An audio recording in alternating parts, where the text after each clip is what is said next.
Moving on, and the Misogyny in Music parliamentary report has exposed the scale of sexism in the music industry, with female musicians, DJs and performers regularly facing abuse and harassment. The singer Ellie Goulding is among musicians who have spoken out on the issue, saying there was always a slight feeling of discomfort when she walked into a studio to find she was alone with one or two men. Well, joining us now is the singer Natalie Good, and Conservative MP Caroline Nokes was the chair of the Women and Equalities Committee, which compiled the report. Caroline, I'm going to start with you. What made the committee instigate this report? And in brief, what has it found? Well, we started with a much wider inquiry about the culture behind misogyny, what was driving it, and then split it into three separate inquiries. This one particularly looking at the music industry. It's very heavily male dominated. We were conscious that there were some high profile women who had spoken out, but also that the use of non-disclosure agreements was rife, and that too many women were scared to speak of their experiences because as freelancers, they were vulnerable from being cancelled, shut down, and simply not given the opportunity to perform anymore.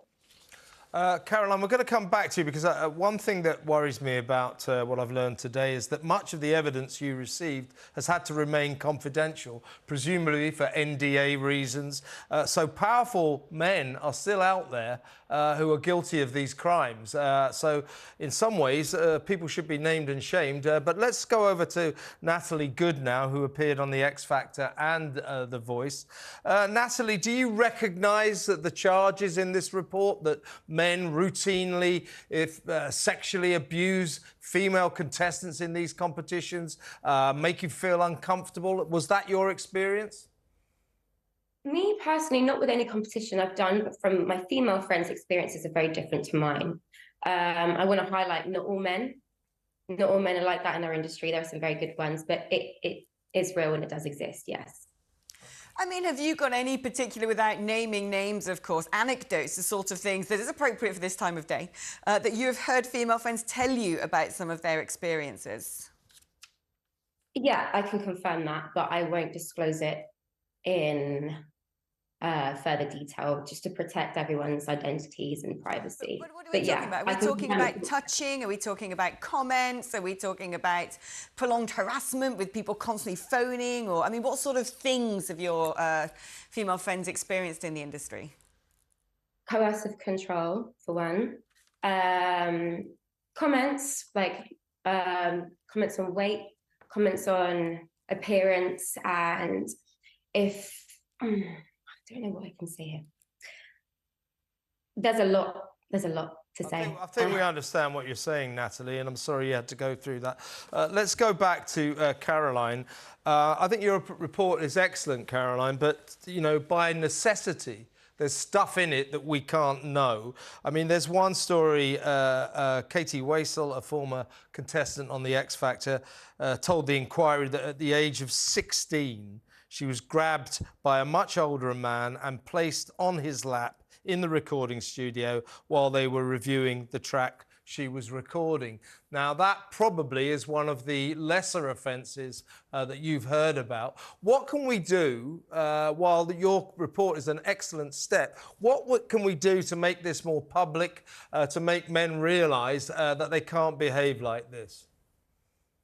Well, there's a really good point that Natalie just said. It's not all men, and we need male music executives, people at the top of the industry, to be allies and champions. We need to see an end to non-disclosure agreements that are protecting perpetrators and leaving women vulnerable. There's a really good organisation being set up, the Creative Industries Independent Standards Authority, CISA. They need to be given the teeth to be effective. They need buy-in and financial support from the industry. Ultimately, we need to recognise that too many women were too scared to speak of their experiences. They would only do it behind closed doors. They couldn't articulate exactly what had happened to them for fear of being sued or for fear of being shut down by the industry, not given contracts, prevented from working. And many of them obviously rely on insecure freelance work for their income to support their families. So we call for, I think there are 34 separate recommendations to the industry, to government, spreading it across a whole range of areas so that actually industry could step up. It could be defending women, it could be supporting them, giving them the same opportunities as men. And that simply hasn't been happening. And, you know, the worst story I think I heard came from Annie McManus. She was talking about somebody she knew who was a photographer who had refused the sexual advances of a performer. And she described that as a no-win situation. She refused the advances, she gets kicked off the tour bus and not given the job. If she'd accepted the advances, she would have been unprofessional and castigated for that. And that is the situation too many women in that industry are in. Natalie, I'm going to come back to you. It's interesting, Caroline there pointing out things like NDAs. The problem is the sort of distorted element of this industry. It's an industry that's highly competitive, where people are sort of fighting hard to try and get their big break, and there are very few opportunities out there to make it big. And so it is by nature an industry where those who are essentially employees or freelancers or hoping to get contracts or creating a track in a recording studio feel very much at the mercy of their superiors. Is that the way you felt in the industry? Previously, yes, in my earlier years, which is why I have learned how to produce myself and mix, and I'm learning how to master, and I know how to engineer my vocals. I've had to learn all of these skills myself from having my own negative experiences, which I won't disclose on here. But the game is changing here now. You know, there's a lot of women in power in music now. It's on the horizon. It's changing slowly, which is nice to see. Okay, Caroline, come back to you.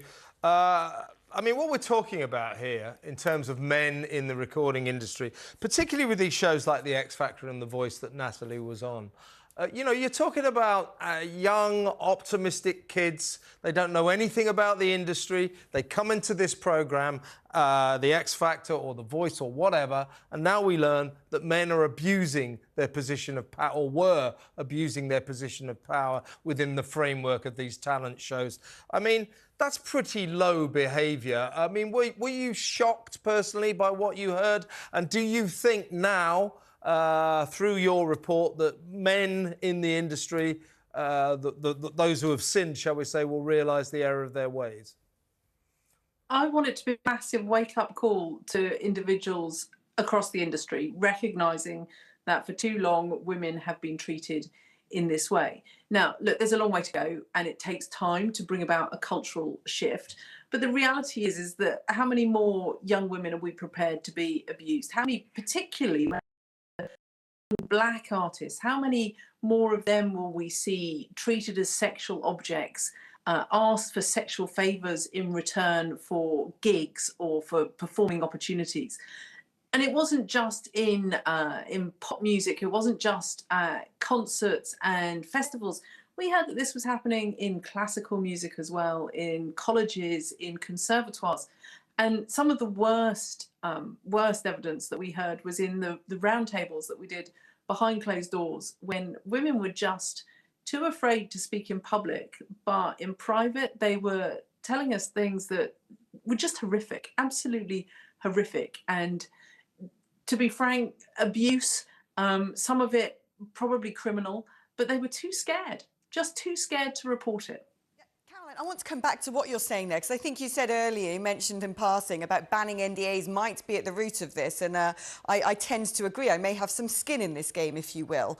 And I would suggest that actually what ends up happening is the victims of sexual harassment end up being legally gagged so they can't speak in order to protect the perpetrator of their abuse. And then even if they did pluck up the courage or even get some sort of court order to overturn the NDA, they're too quickly labelled as problematic Me Too movement, social justice warriors. That's at the heart of it, isn't it? It's absolutely at the heart of it, Alex. You're so right. It's that women who speak out are regarded as a problem. NDAs are frightening. And in too many instances, women have felt forced to sign them because it's going to give them the financial security for a while. And they want to carry on working in the industry. Like, I spoke to some amazing women. Zelda Perkins, who had an NDA put on her by Harvey Weinstein, she had the guts to break that NDA and deserves absolute credit for doing so. But we shouldn't be allowing NDAs to be used in instances where there is sexual abuse and misconduct of this type. There can be good commercial reasons in other circumstances for NDAs, and I accept that. I don't want them banned in their entirety, but they shouldn't be used to protect perpetrators, silence victims, and allow this cycle of abuse to continue. Why would you need to sign an NDA as a contestant in a talent show? I don't think you would. I think there are all sorts of other commercial spheres where NDAs could be useful and important, where there's product development. Certainly not in this area, no. And Natalie, can I ask you, did you have to sign any NDAs in your career? Yeah, but that's only when I've had to perform, when I've been doing jobs performing for high-profile clients. I had to sign NDAs for those reasons, but I couldn't backtrack to a time where I've had to sign an NDA to protect a crime. That's my personal experience anyway. I mean, didn't you find that a bit strange in any circumstances? I mean, you're hired to be a singer, I'm sure you're a very trustworthy person. What I'm saying is any guy who tries to get you to sign an NDA, be suspicious. Interesting. I never thought about it from that perspective, actually. Thank you. Because I always just assumed it's for the right reasons to protect the high-profile client from being in the public eye. I understand that, yeah.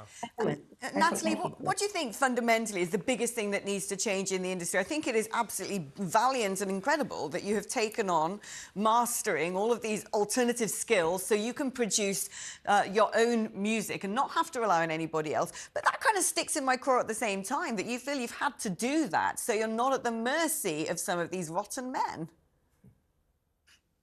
Ooh. What was the question with that? Sorry. What do you think is the biggest thing that needs to change in the industry? Biggest thing that needs to change? It shouldn't always be about looks. Yeah. And I think there definitely need to be more women running labels, more women A&Rs, just more women at the top, like running it, It's getting there, not quite there yet. More female engineers, more female producers being hired by labels as well. That I would like to see. Good idea. Good thoughts there, Natalie, because it does seem to be a very male-dominated industry. Same question, final question to you, Caroline. What, subsequent to your excellent report, do you think now needs to change in the music industry? Look, the government will have to respond to us within 12 weeks. I think what I want to see is a commitment on NDAs.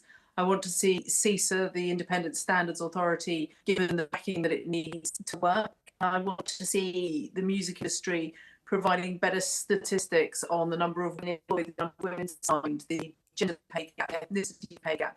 Let's dig down into all the issues that are currently being hidden away from us, that it's harder for a woman to get signed, it's harder for a woman to headline at a festival, it's harder for a woman to perform in an arena where you are a freelancer, where there is no job security, and where you're being pressured by powerful, influential men to perform favours for them in order to get work. It's just wrong. I agree with that. Caroline Noakes, congratulations on your report. Excellent work. Thank you for joining us. And thank you so much to Natalie Good for sharing your story as well. Thank you.